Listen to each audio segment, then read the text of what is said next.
ทงให้ทงหน้าบ้านจอมหาดเมืองอัศพรแขวงสวรรณเขตเด้อนี่เด้อเสื้อลอง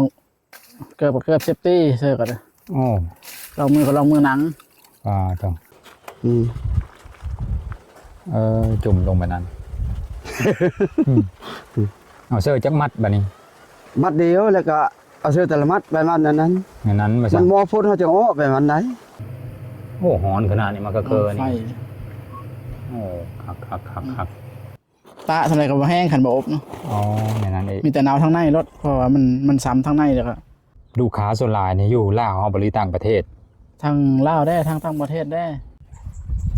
มื้อนี้พาสุคนมาทงให้ทงหน้าบ้านจอมหาดเมืองอัศพรแขวงสวรรณเขตเด้อมาเบิ่งเขาพันหวายขายได้พ่อแม่พี่น้องเอ้ยอยู่คงเข็งแต่ซุ่มเฮานี่คือละมีเจ้าเดียวนี่ละบ้านอยู่บ้านจอมหาดนี่ละยันจำปาเพิ่นเดี๋ยวไปเบิ่งน้ำเดียวมีขั้นตอนพี่เลยแน่ตอนนี้ฮอดเทงให้เทงหน้าเพิ่นแล้วนี่ขึ้นไปเบิ่งน้ำเดียวมาเจอเจ้าของกิจการเป็นไรสบายดีสบายดีกำลังเฮ็ดเพิ่นน่ะโอ้ย3 โมงไว้ลงมาปลายนะท้าทีมงานเป็นมาฮอดงานมาเยี่ยมมายามส่วนวายมาเยี่ยมมายามส่วนวายก็เลยกาเกียมมองเอาเฮเอาเฟลลงไปหาปลาท่าฉันเนาะแล้วพุ่นละยังพาไปพันวายเนาะแล้วพุ่นละจะเข้าไปเลาะส่วนวายครับไปเย็บน้ำส่วนวายโย่ถือเกิดดีนะกินข้าวกินปลาแล้วพุ่นละเหมือนน้องเลยกินข้าวกินน้ำแล้วพุ่นละจะเข้าไปเลาะส้มส่วนวายลายแท่บ่วายผู้วายลายแท่บ่ประมาณเท่าเลิกโอ้หลายได้หลายหมื่นอยู่นะอ๋อต้องบ่หลักหมื่นเรามีว่าละพันนั่นเองเป็นเมืองส่วนวายแต่ข้าวพุ่นเพิ่นมาจะเท่าไรปีแล้วเป็น5 ปี 6 ปีนี้แล้วป่ะแม่นแล้วนะเคยมาตอนนั้นยังเป็นไฮอยู่ยังเป็นกำลังฮือไฮมาตอนนั้นหลงทางได้มาตอนนั้นไปเบิ้งถ้าไปเบิ้งตอนนี้ถ้าไปเบิ้งตอนนี้ตึ๊บมาแล้วเด็ดมีแต่วายก็วายเด้อผู้ใดบ่เคยเบิ้งก็ย้อนไปเบิ้งคลิปเก่าเด้อถ่ายคลิปก็สิแปะลิงก์แต่เฮิงแล้วแต่เข้าลงมือปูทมิตรชนนะตอนกำลังบุกเบิกอยู่ตอนนั้นเนาะมาตอนนี้ทึบมาแล้วเด่นมาตอนนี้เพิ่นโรยกับเก่าแล้วตอนนี้นะลงเอาปลาได้บันไปเบิ่งน้ำเดียวพ่อแม่พี่น้องเอาอะไรได้ปลาลายซ้ำเด้อปลาก็อึดปีนี้นะแน่ปลาอึดปล่อยปลา4-5 แสนมันไปเฮ้ยฝนลายฝนลายมันไปน้ำล้นปลาตัวปลาธรรมชาติแล้วไม่ได้เซอร์เนาะมองไม่ได้เซอร์เป็นการตัดวายได้ไม่ได้มาปีนั้นเดี๋ยวจะเป็นลายหรือปลาธรรมชาตินะปลาธรรมชาติไม่ลงเป็นก็เราเซอร์ไว้นี่โอ้มือเช้ามานี่ปิดจะมีแต่ปลาตองเด่นนี่ปลาตองระดับนึงเลยปลาตองนะปลาตองแล้วขัดเซอร์มองระดับ10-20 ตัวโอ้สัมสีลาบกินซะนี่แต่ปลาตองกันปลาธรรมชาตินะปลาห้วยนะมาเบิ่งเพิ่นเอาปลามันได้ลายซ้ำเลยน้ำจะมีกว้างไปเลยละมันเป็นแง่ขึ้นพุ่นน้ำนะพวกโอ้มาเฉยเนาะเบอร์อีลานี่เอิญมาแน่จะได้คูบเอานี่จะถ่ายคลิปมานี่เนี่ยถือละพูโอ้ถือไหวเลยจ้ะรุดละ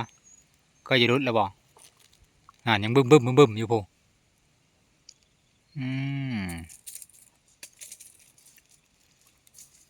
มีทั้งแห่น้ำมองน้ำด่างนึ่ง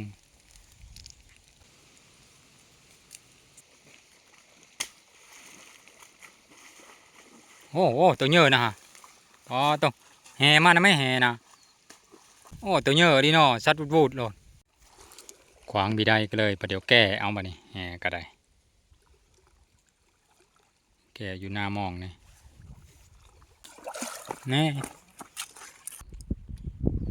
มอง2แล้วก็ลงถือละโอ้ตัวใหญ่พ่อพี่น้องคุณนะ2 คนสุพรรณแก่แห่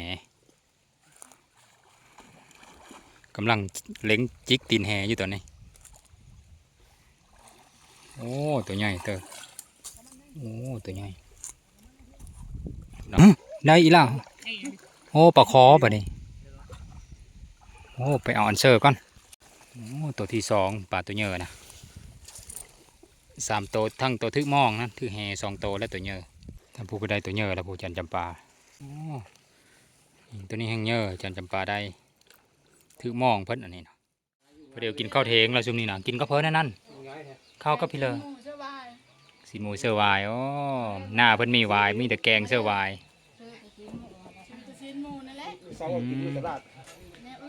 ประเดี๋ยวเฮ็ดอยู่เฮ็ดกินก้อยปลาได้บ่นี่ได้ปลามาหลายแล้วพี่น้องเอ้ยปลาลายแห้งปลาเอาน้อยเดียวนึงได้บักหลายนึงล่ะปลาก็ได้หลายเลยเติบนี่เขากำลังก้อยอยู่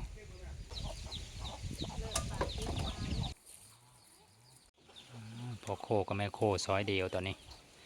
พอเทงก็กว่าอยู่ฮอดบ้านแล้วเนาะเบิ่งละตักน้ำก่อนบรรยากาศคักพ่อพี่น้องไปบรรยากาศคักน้ำเพื่อน้ำใสหรือน้ำกินนี่นะอ๋อเราไปตักน้ำกินน้ำใสก็ได้คือเดียวของเราอยู่มองนี้เพราะว่าตัวนี้น้ำใสน้ำกินแล้วตัวนั้นน่ะใส่ติ้งลิงอยู่ยันควายลงแล้วเอาสลามมาทับไว้คุณน่ะอ๋อบางหนักคุณน่ะมีฮอดป่าเห็นฮอดป่าความใสของมันนะทงให้ตรงหน้าบ้านจอมหาดเมืองอัศพรแขวงสวรรณเขตเด้อนี่เด้อ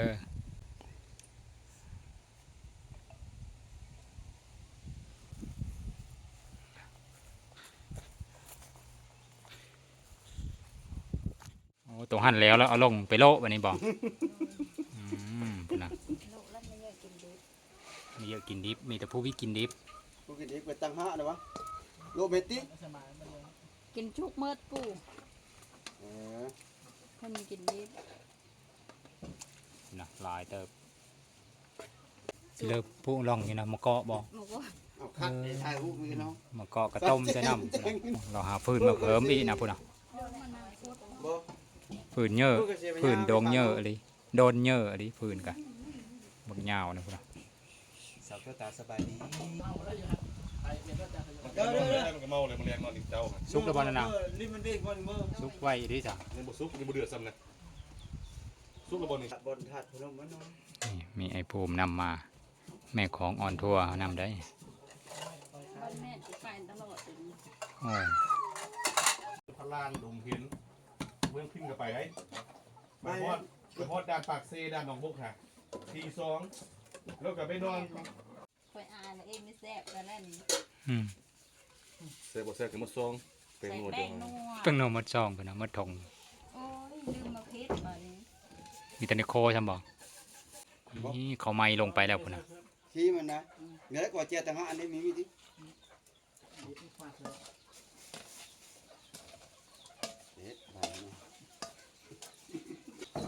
พุ่นนะเจ้าของเพลงเพิ่นอันนี้ก็ได้พอเพิ่นหากมาโมบุญหลายบ้านมาบ้านเวงแน่บ้านบึงพะเนาะแน่งานแจกข้าวเขา เราก็เดี๋ยวก็มานี่กัน อืม เขาว่าคอนี่เวลาจะน้อยจะคอ โอ้ลักลีมาบ่นี่กะ ก็คือว่าเลย ลักลีมาหรือมาเลย เล่าแล้วมาซื้อมาให้ เพิ่นนี่ก็มาฮอดปีแล้วนี่ไอแขกไอผู้ไทยดำแอดเวนเจอร์ ไก่แท้ เพิ่นละปั่นจักรยานเมื่อวานเนี่ยลงทางอักกระทึกเพิ่นเว้า พี่ดิกพี่ล้ำ เพิ่นเอารถมอเตอร์ไซค์เพิ่นไว้อยู่อัศพรนั่นล่ะเพิ่นปั่นมาบ้านนั้นบ้านนี้เลาะมาฮอดบ้านเวงนี่ลงทางไปฮอดบ้านสีสว่างบ้านหนองเป็ดพี่เลอผู้กำลังเยอะจี้มาควิดดิบคิดดิบก็ได้คิดสุกก็ได้หอมห้วยๆอยู่ดอก ป่า เอาเลยต้มปลา สำหรับต้มตัวกอยเนี่ยต้มแล้ว ปลาเด้อ โละแล้ว ต้มไปได้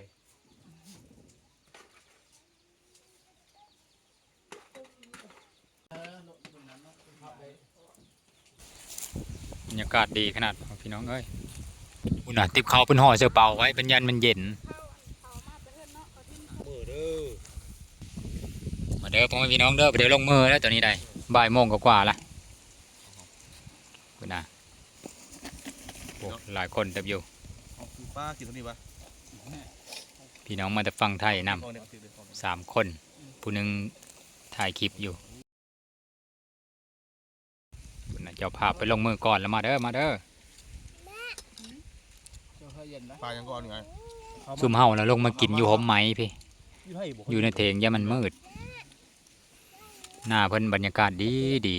นะมีแต่กบไหมทั้งหมดเดินก็กว้างๆอยู่พุ่นน่ะมีฝ่ายนำได้บักยาวๆนึงห้อยหางหมาก็เอิ้นห้อยหางหมาหรือห้อยหางหมาหมานี่เนาะห้อยหางหมาเนี่ยยาวบ่เท่าปลากระหลาย ไปนี่ม เป็นปลาธรรมชาติ ที่มาคือเป็นชื่อ มีมาจอก ปลาในแซมเนาะโอ้มาจอกมันขนาดเลย พูดนะแนวกินก็ได้ก้อยปลาเปิ้นคุมดแดงเสื้อน้ำนะมีทะเลตายมดแดงกัน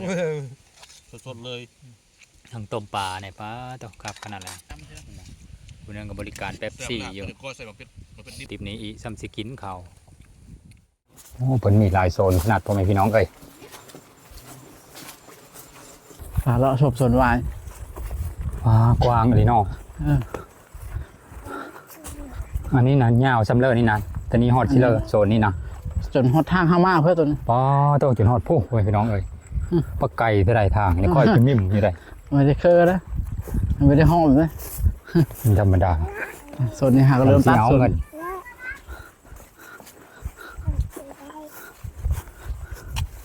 กำลังเริ่ม นา ตัด คตนี่เศรษฐีเด้อนี่กระดอนี่มีวายลายกระดอนี่ ไป ได้ ซ้อมแล้วตัวนี้ ซ้อมแล้วแล้วเป็นนี่ ซ้อมแล้วนะ ในจ้างคนบ่หรือว่าทอพี่น้องผู้เจ้ามาตัดนี่นะ อันนี้นะมีแต่พี่น้องทั้งแม่มีแต่น้องน้องแล้วก็เมียได้ตัดนะไม่ได้จ้างเลยปีนี้นะ ปีที่เก้าเคยจ้างบ่ ปีที่9เราเคยจ้างว่าน้องเฮาถัดอยู่สวรรค์แต่เขาไม่ได้อยู่บ้านเราอาศัยให้งานแทนเนาะ เสมอนี่เราผู้เจ้าก็มาอยู่พี่ละเนาะ แม่มาอยู่ประจำนะเฮาก็ไม่ได้จ้างมีตัดเอาเองในงบก็เฮาก็ได้เองสบายเฮาบ่ได้เสียรายจ่ายบ่ได้ อ๋อ รายจ่ายจ้างก็บ่มี ได้เต็มๆเลยแบบนี้เนาะ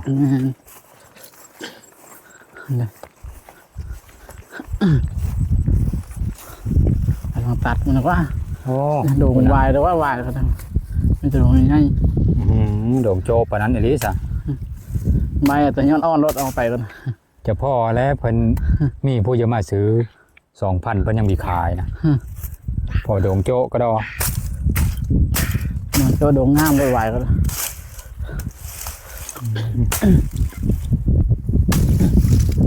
ได้จักโด่งภายในต้นเดียวนี่นะก็เอิ้นพี่เลยว่ายอดหนึงนี่ ย นะ อดหนึ่งโด่งหนึ่งตัวยอดนะตัวโด่งนะ แสดงว่าได้เฉพาะมองปลายมันนั่นเนาะ อาจจะมันอ่อน ทางกกมันก็มีได้บ่ซะอย่าว่าทางกกมันก็มีอันอ่อนนะมีแม่นบ่ วายอาจจะอันเดียวเลยอาจจะยอดเดียว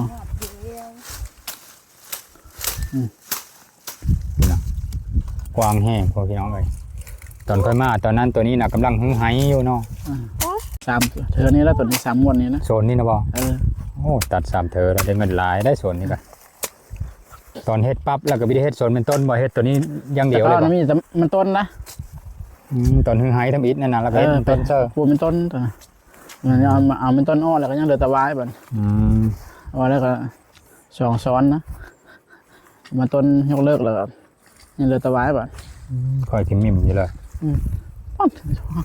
ยอดทางเลยนะกว้างมัน ตอนนี้มีจักโซนมานอกจากโซนนี้แล้วก็มีจักโซน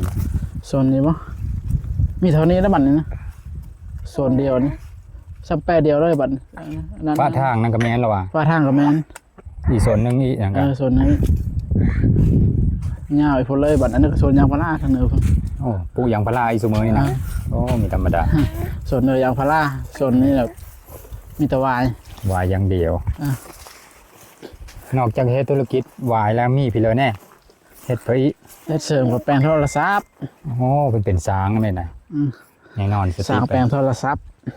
สร้างแปลงซ้อม ขายโทรศัพท์ เด้อนี่เด้อขายโทรศัพท์นำ โซนบายพร้อมเฮ็ด นอน นะ นี่นอน น้องไส้ตัดอยู่น้องไส้กำลังตัดปลาแนกซับ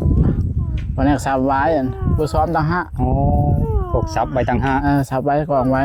ซับให้มันขาดจากกกมันหั่น เอามากองไว้ตั้งห้าบอลใดบอลหนึงแล้วก็ผู้ซ้อมตำหลัง อ๋อนั่นเอง เสื้อลองเกือบเซฟตี้เสื้อก่อน โอ้ ลองมือก็ลองมือหนัง ต้องเห็ดน้ำวายแล้วนะ เห็นเอาไว้ซาลามีได้มันแล้วก็ลองมือหนังก็ซื้อมาตัดให้ โอ้ สั่งซื้อมาตัดให้ เกือบระดับเกือบทหารแล้วเนาะ เกือบเซฟตี้แล้วนะเก็บเตะก็ไว้ก็ได้นะ เห็นน้ำวายเนี่ยหึนเส้นเล็กเตะก็มีย่าน อันนี้เกือบไปแตะ อันถ้าเกือบธรรมดานี่สอดปุ๊บเนาะน้ำวายต้องเกือบแบบนี้ได้นี่ อันตัดกับเสื้อแว่นตาพร้อม เอ้าต้อง ยัน ซื้อ ยันหนามันตุ้ยตาพอเขาคม คิดว่าเสื้อแฟชั่นใช่ก็เลยมีทาง เสื้อแว่นตา ยัน กัน น้ำ แล้ว ปั มัน กตา อุบัติเหตุมัน เกิดทุกเวลาฮะเดี๋ยวใบมันตุกชะตาใบมันก็เป็นน้ำเป็นไข่ นี่เห็นเจ๊เพิ่นเซอร์แว่นโอ้ระดับเจ๊เพิ่นก็เลยเซอร์แว่นเลยมีถามมาแล้วจะเพิ่นเซฟตี้ของเพิ่นซะ เซฟตี้ตาเดี๋ยวเขาซ้อมไว้จะมาดอนชะตา นั่น เหมือนกันไหม อันนี้นะได้แนวคิดมาแต่ซิเลอร์ว่าที่ได้เฮ็ดลงทุนเฮ็ดเกี่ยวกับปลูกหวาย ทำมิด ส่ง มัน ขา ก็ ย โอ้เริ่มมันก็ไม่ได้คิดว่าภาษีเติบโตใหญ่สำนี้ เฮ็ดพอได้ปูอันพอได้วายไปขายตลาดนัดธรรมดานะ โอ้ วันนี้แหละมันก็ว่าออนไลน์เนาะมันเจะเลิ่นละเทคโนโลยีมันทันสมัยแล้วมันก็เอาลงเฟซลงสั่งแล้วมีคนอยากได้เอาเวทตะพุนแล้วมาตะพุนละแข่งบ่อแก้ว โอ้ ลูกค้าคนทำอิฐก็ ลูกค้าตะไก่ตะเนอเพิ่นป้าตะบอกแก้วเพิ่น บ่อแก้วสั่งมาเขาจะได้หวายแห้งเด้เฮ็ดหวายแห้งกันดีกว่าทำอิฐกะโลนึง230,000 220,000แต่เก่านะ โอ้ เอาให้โอ้โล220,000แต่เก่าเนาะปี2019ฮะ หลายขนาดแล้วเนาะ ถ้าเริ่มเฮ็ดกับปี2019ได้ตอนนั้นมันถัดเฮ็ดให้เขาแล้วบัดนี้ตอนนั้นว่าปีโล220,000ว่าแพงพลิกแล้วฮะปี2019ถือว่าได้เงินหลายขนาดนั้นตอนนั้น หวา เนาะ ยแห้งพระเจ้าก็มีเคยเฮ็ดเธอหวายแห้งเป็นเด้อหวายแห้งบิดเขาส่งตัวเลขมาโอ้เงินหลายแล้ว โอ้ เลยเฮ็ดเด้อเด้หวายแห้งลองผิดลองถือมันลายให้หวายแห้งโอ้บ่สิได้ ยันว่าเฮาไปศึกษาบ่อนใดวันหนึงมามีแม่น มีวัน เนาะ ศึกษาเลยตัวนี้เฮ็ดลองผิดลองถือเองเลยมีว่าไปเฮ็ดนำพวกนั้นมีว่าไปเฮ็ดนำพวกนี้เลย ยันว่ามีโครงการตัวนั้นมาฝึกอบรมมื้อเฮาก่อน มีเลยตอนนั้นทำบ่ได้ผ่านงานตัวนี้เลย โอ้ มีแต่ลองด้วยมือตนเองเลยนะเฮ็ดศึกษาด้วยตนเองเลยมันมีหวายแห้งแล้วแบบทำวิแล้วเฮ็ดทิมหวายก็หลายตอนนั้นปี2019เนาะตัดหวายโซนนั้นจนทิมหมด อะไร เอามา1ตะกันเนา โอ้ น้าไปส่งเขาพอมีเอาไอ้บั่นมันเนาเขา นี่ ส่งเขาจะได้มันแห้งแล้วเด้หวายแห้งว่ะแต่เขาขึ้นไปขึ้นมาก็เลยมันหาเสิร์ชมาตาม YouTube เบิ่งของคนไทยได้เบิ่งแบบอย่างของคนไทยได้ สรุปคร่าวๆก็คือ ความรู้ที่เพิ่นได้มาก็แสวงหาด้วยตนเองมีได้ผ่านโครงการพี่เลิฟเพิ่นเนาะถือว่าเป็นเศรษฐีผู้หนึงภายในโครงเคงเมืองอัศพรซุมเฮา เศรษฐกิจครอบครัวฮะมันกับบริหารภายในครอบครัวพอได้ใช้ได้จ่ายพอได้แบ่งกันว่าได้บ่ลงบ่หลายพอได้ใช้ได้จ่ายพอได้หวังมันนะเงินเป็นก้อนได้เป็นก้อนพวกนี้นะปีนึงมันเอา2เทื่อได้เป็นก้อน2เทื่อแล้วบาทเดียวรถ โอ้สบาย อาจ เนาะ จะบ่ได้ขายมันย่อมบ่ได้ขายตามตลาดนัดบ่ได้ขายตามมันตัวเมืองแบบทั่วไปอันนี้ขายเป็นก้อนบาทเดียว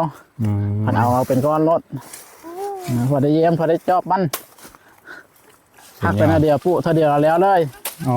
ตัดตลอดชีวิต อะไรนะ ทางสาบริบัติหญ้าบ่ให้มันหกถางหญ้าทุกๆปีต้องได้ถางหญ้ามันให้วายหญ้าอย่างการบ่ทางละวายน้อย โอ้เนี่ย มัน นะ หกละวายน้อย ตัวนี้11,000ปลายต้นตัวนี้นะ10,000ปลาย ส่วนนี้นะ 10,000ปลายผู้ส่วนนี้ระดับคอยกิมมิมยันโทระดับ10,000ปลายพุ่น 10,000ปลายขนาดปูที่ได้เม็ด2 เมตรคูณ2 เมตร สมขั้นตอนต่อไปว่าเพิ่นสิเฮ็ดอะไรแน่บัดตัดแล้วล่ะ เพิ่นเฮ็ดแนวนี้พ่อแม่พี่น้องน่ะก็คิดว่าเพิ่นละโจมยัดใส่หม้อเลยมีแม่นต้องมามัดแบบนี้อีกเฮ็ดเพิ่นต้องคือมัดนั่นน่ะ บ่มัดผัดแบบเอาลงเทอโดมันเปื่อยแบบสุกบ่เสมอแบบนั้น สุกบ่เสมอกัน แม่นแล้วก็ถ้าเอาลงพร้อมนี่แล้วก็มันสุกเสมอ อ๋อในนั้น แล้ว นี่ ก็บ่เหนาบ่เปื่อยบ่หยัง ในนั้นนี่เนาะ โพดหลายก็มันเปื่อยแล้วก็บ่ได้วายเลยแบบมันเปื่อยเลยแบบนั้นนะหลายขั้นตอนนี่แหละนี่ ก่อนเราได้เงินเนาะ โอ้ยบัดขายเป็นโดงผัดหมู่บ่ต่อเฮอปลาดีกว่า เพิ่นขายเป็นโดงนะโดงเท่าไหร่วะ เดี๋ยวจะได้โดง 5,000เขามีซื้อปัน นี่ เขาเฮอโดงได้ 2,000มีขายแบบนั้นนะ ก็เลยต้องขายแบบนี้เนาะ แม่นเอ็ดไม่แฮงใครได้โลละสบายแบบนั้นนะ โอ้ บ่ต้องโฮงหยังตอนนั้น บ่มีผู้ใดต่อแล้วตัวนี้เนาะ บ่มีต่ออีตัวนี้ โอ้สบาย มันสิเรียบรูปเลยเด้บัดนี้นะ มันสำเร็จรูปเป็นหลายขั้นตอนแล้วก็ละฮอดมองนั้นเนาะ แม่น โอ้เข้าใจ แล้วก็ชุดเท่านั้นยอดวายเท่านั้นนะ โค้งเคงแถวบ้านเฮานี่มีเพิ่นเฮ็ดอันนี้ได้เนาะ มีนะ ถ้า มี เจ้า คน เดี ป ย ลู ว กอีกท่อแต่ว่าท่อเดี๋ยวนี้แหละบอนปลูกหวายนะ อืม การท่านมีแต่ว่าธรรมชาติเขาขายเป็นโดมเป็นเรือพอดำพอดี พอจะได้แกงซื้อไก่แกงนั่นแกงนี่ซื้อแล้ว พอได้แก้ ไว้ธรรมชาตินี่เราเป็นเฮ็ดเป็นธุรกิจเลยนะมัดคักขนาด นี่มัดผัดมันคว้าแล้วก็เบิ่งเอาเลยผัดแล้วยังอยู่ได้ดีก่อนซุ่มอยู่ลุมแล้วก็ไม่ได้แล้วบาดนึงเน่าแล้วมันเปื่อยเลยแล้วบาดนั้นนั่นไร นั้นอีก เออ มันต้มแล้วก็เฮ็ดได้เลยวะเอามา ต้มแล้วก็ ผ่าอีบ่เอามาใบอีบ่ ใบแล้วก็เอาตู้อบบาดนั้น ตัวมันแห้งตาแดดมือหนึงสองมือพุ่นพ่อบาดนั้น เฮ็ดอันหิวมันซะนะ หิวแล้วคนกินมีหิวผัดมันนั้นได้ จุ่มลงไปนั้นเอาเสื้อจักมัดบัดนี้ มัดเดียวแล้วก็เอาเสื้อแต่ละมัดไปมัดนั้น งั้นนั้นมา มั ซะ นมอพุ่นเขาจะอ้อไปมันได้ แต่มันพุ่นมันสุกนะ อ๋อนั้นอีก แต่มันมีพวกมันมีสุกอีก รอเขามาฟดพ่นเพิ่นยังเอาออกมาแล้วก็เอาตัวไม้เฮาสุดไม้เฮาธรรมดา เอาเสื้อกระซ้ำขึ้นมาแล้วเอามาสตูไปแล้วทำไม อ๋อขั้นตอนนี้ได้พ่อพี่น้องขึ้นมาเบิ่งหลังจากมาแต่หน้าแล้วก็ได้ มาฮอดเฮิร์นได้บัดนี้ได้ขึ้นมาเบิ่งขั้นตอนเพิ่นเฮ็ดนั่นเลยแน่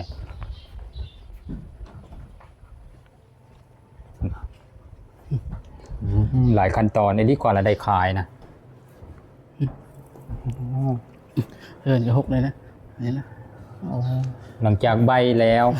ต้มแล้วเนาะ ต้มแล้ว หลังจากต้มแล้วอยู่หน้าแล้วก็ เอามาตู้อบ เอามาเอาตู้อบอีกบัดนี้ เอาไข่เบิ้ง ตอนยังทำงานนี่ก็ขายได้บ่ ได้แบบนี้แหละประมาณนี้แหละ อ๋อตัวคุณ ลายได้สำเนียงบริน้อยได้เฮา อยู่ในถาดหนึงก็หลายวะหลายไปแล้วก็ลายโดง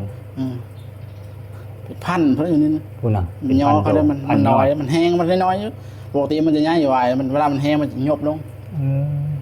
ตอนเฮ็ดทำอิฐในเสือบักใหญ่จนอยู่เต็มถาดนี่ไปแล้วหลายสันขนาดพ่อพี่น้องมึงเนาะอันนี้นะเฮาปรั๊บเนี่ยเลยว่าจักองศาไปละวันนั่นเลย อันนี้นะตู้ตัวนี้นะ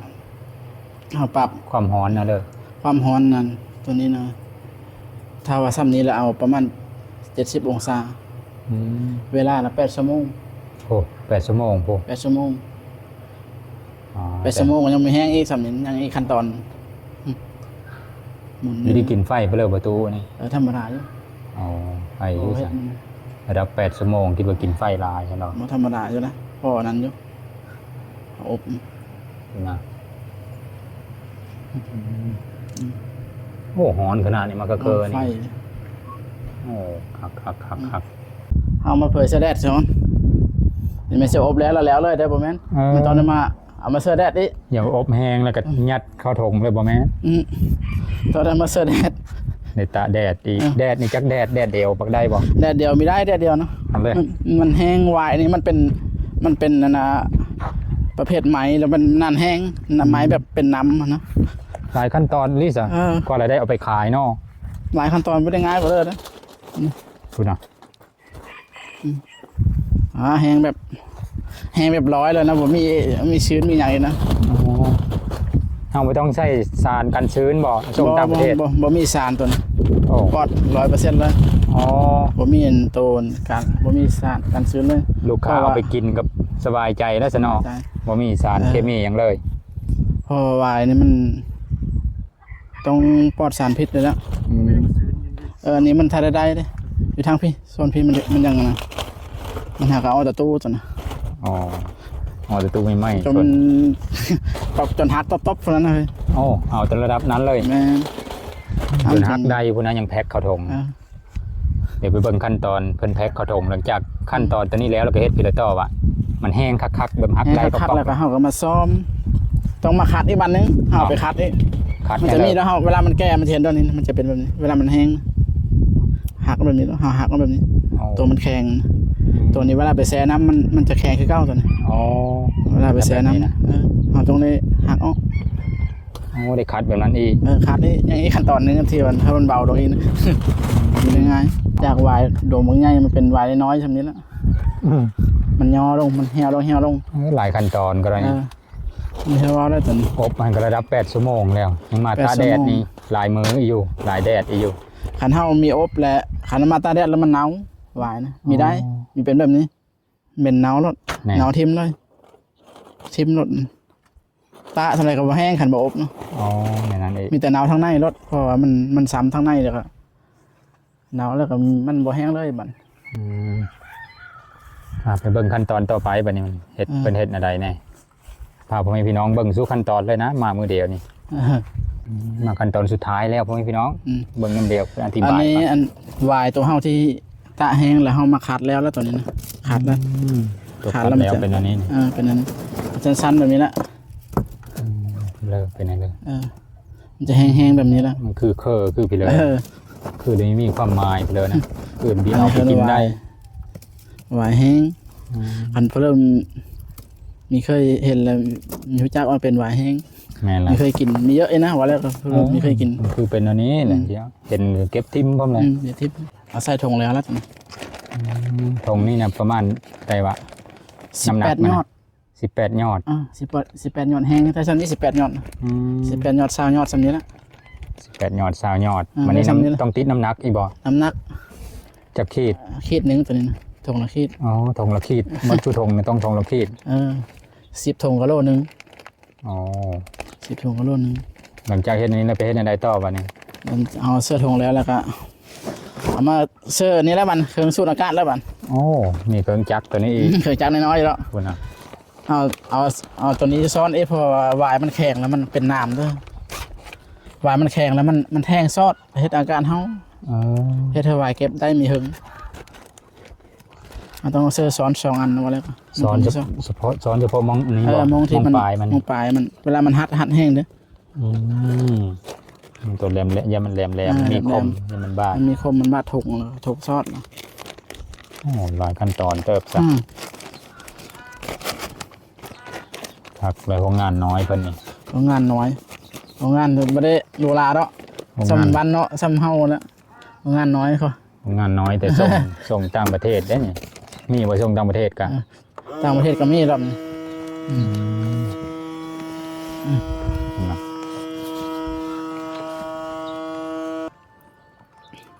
โอ้แล้วบัดนี้พี่เลิกกดมึงเริ่มมันนั่นน่ะ รอสัญญาณมันกำลังรีดปะมันอยู่มันสต็อปซะก่อน ทำอีทแล้วกดตัวนี้เนาะกดตัวนี้ให้มันดูดลม ดูดลมแล้วมันก็เดี๋ยวนี้มันปิดธงแล้วบัด มันปิดปลาทงมันรีดปลาทงให้แน่นๆอย่าลมเฮา ดี๋ยวขายได้บัด สต็อปแล้ว โอ้คุณน่ะอ๋อคักปันหยังบัดนี้ เก็บได้เป็นปีอายุมันนะ อ๋ออันนี้นั่นได้ เป็นปีพวก เป็นปีเพราะนั้น โอ้คักลิซ่า แม่สนิท รีดคักลิซ่า อืม นี่มีลมเลย ปลาไว้เป็นปี อันที่เฮ็ดแต่ละมื้อนี่ได้ประมาณเท่าไหร่บะได้จักถงได้จักโล แต่ละมือบ่แต่ละมือนี่ป้าแต่เฮาเริ่มเฮ็ดมันก่อนได้18 มือนี่แล้ว18 มือก็ยก35 โลนี่แล้ว โอ้35 โลพวก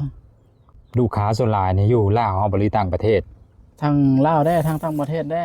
ต่างประเทศก็ส่งบ่ ต่างประเทศนี่เขาจะส่งให้พ่อค้าคนกลางพ่อค้าคนกลางแล้วมันเขาจะส่งต่อไปนะเขาจะไม่ได้ส่งไปโดยตรงเขาฮับไปได้เฮาเรามีฮู้บันขายโดยตรงอยู่ต่างประเทศส่วนหลาย อ๋อ มีแต่พ่อค้าคนกลางเขาฮับไป แสดงว่าผู้ใดอยากได้เอาไปขายต่อก็สามารถติดต่อมาได้ที่ซะ แม่นเลยส่วนหลายพ่อค้าคนกลางอยู่ลาวนี่เอาไปวายตัวนี้นะ อ๋อ เขาจะฮับไปนะ เดี๋ยวเขาก็เอาไปขายต่อเนาะ แม่นเขาไปขายต่อเขาก็ไล่ราคาส่งให้เขา อ๋อ ถ้าเขาขายราคาย่อยก็ราคาแบบนึงแบบพ่อค้าคนกลางฮับไปขายต่อเขาก็ไล่ราคาแบบนึง อ๋อ มันอันนั้นนะส่วนหลายพอค้าเหล้าหลายเดือนนี้นะเขาจะติดต่ออยู่หลายทั่วประเทศเลยนะตั้งแต่ใต้ฮอตเนอร์เลย อืม จะสร้างน้ำเฮาน่ะไว้ อเมริกาได้เคยส่งบ่ส่งเองนี่ ส่งเองยัง อ๋อ มีแต่คนกลางเอาไป อ๋ออ๋ออ๋อ อันไทยแล้วส่งเองคนอยู่ไทยแล้วส่งไปเอง ก็ถ้าเป็นลูกค้าอยู่ไทยนี่เฮาส่งเองได้ แม่นเพอมีคนส่งเราไทย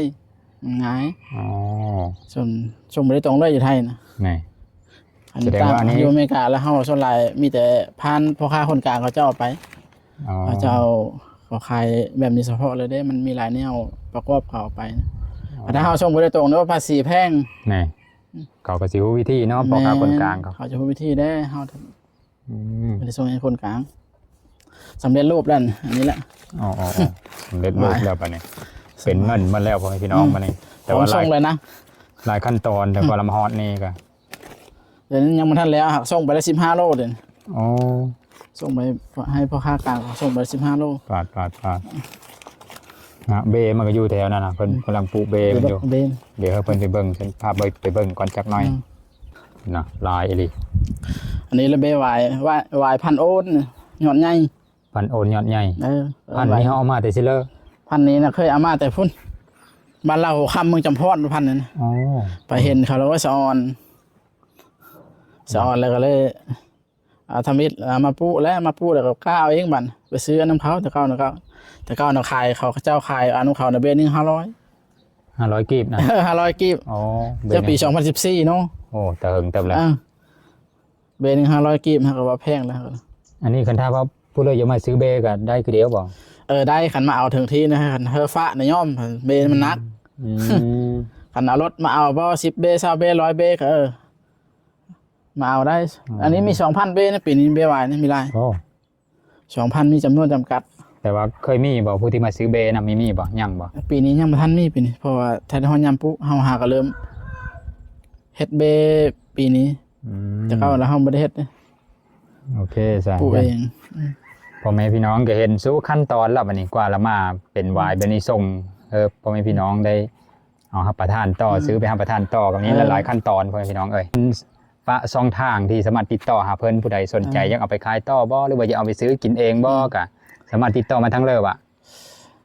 อันเพิ่นเลยจะได้ก็ติดต่อมาทาง Facebook เนาะอันน่ะจำปาไว้อมแห้ง ภาษาไปเลยนะ ภาษาลาวนะ ภาษาลาวเด้อ ภาษาลาวจำปาไว้อมแห้งหรือว่าจะติดต่อมาทางเบอร์โทรก็ได้เบอร์โทรนี่ก็ใช้ทางเบอร์แอปแล้วก็เบอร์ LINE เบอร์แอปนี่ก็เบอร์โทรก็020 9727 9508ติดต่อมาทางนี้ก็ได้ อ๋อมีทาง LINE นั่นเด้อ มีทาง LINE พร้อมแล้วก็มีทาง WhatsApp พร้อม เป็น WhatsApp นำในเบอร์นั่นน่ะอยากโทรมาโดยตรงก็ได้ หรือว่าอยากติดต่อทางช่อง ผู้ไทยฟังลาวก็ได้เนาะ ผู้ไทยฟังลาวก็ได้เพิ่นประสานงานมาก็ได้ โอเค เขา ตาม จะไล่ราคาส่งให้พิเศษลด อ๋อ ก็ติดต่อมาทางนี้นะ อ๋อ หรือว่าอยากได้เอาไปกินเอาไปต้อนพี่น้องก็เฮาก็ไล่ราคาพิเศษได้คือเดียวคันมาทางผู้ไทยฟังลาวนะ อ๋อเพิ่นให้สิทธิ์พิเศษเด้อคันผู้ใดเบิ่งคลิปนี่ล่ะ เพราะว่าวายนี่มันมีจำนวนจำกัดเนาะปีหนึงเฮ็ด2เทอ สำนั้นหนึงซะเนาะ ปีนี้เฮ็ด2เทอเดือนนี้เฮ็ดอันนี้เดือน12นี้แล้วก็เดือน4อีกบัดนี้ โอ้เดือน4ยังอีกรอบหนึง รอบนึงพอเฮ็ดเทอนึงมันบ่ได้หลายได้หวายได้แต่ปีนี้เนี่ยได้เกินเป้าปีนี้นะ อืม ได้เกินเป้าปีนี้เดี๋ยวนี้เกินแล้วบ่ฮู้ว่าเกินหลายตับเลยนะ โอ้ ปีแต่เก้าเนี่ย ดีใจนำ ได้เกินเป้าปีนี้ได้หลายได้ประมาณเป้าก็50-60 โลพุ่นละปีรอบนี้นะตัวหลาย เกินเป้าหลายปีต่อไปนี่เพิ่นก็ปูหลายกว่านี้แห่งคักแห่งเพิ่มขึ้น ข เรื่ ยา อย ยคู่ปีเด้อ ๆธุรกิจเพิ่นแห่งเติบโตขึ้นกว่าเก่าบัดนี้โอ้คักๆยินดีนำวัยรุ่นสร้างโตแท้ๆ วัยรุ่น หายากได้พ่อพี่น้องเอ้ยแถวบ้านนอกบ้านนาชุมเฮาละมีธุรกิจน้อยๆแบบนี้ สามารถสร้างโตแบบได้แบบตลอดนะเอาเป็นว่าประมาณนี้ล่ะคลิปนี้ก็ยาวเลยเติบแล้วพ่อพี่น้องเอ้ยภาพพ่อพี่น้องเบิ่งตั้งแต่ตอนตัดพูนน่ะตอนเพิ่นเฮ็ดเบอันนี้แล้วก็เพิ่นเอาไปปูอยู่หน้าพุ่นละโอเคเดี๋ยวคลิปหน้าพอได้ใหม่เด้อตามนั้นละผู้ใดต้องการก็ติดต่อมา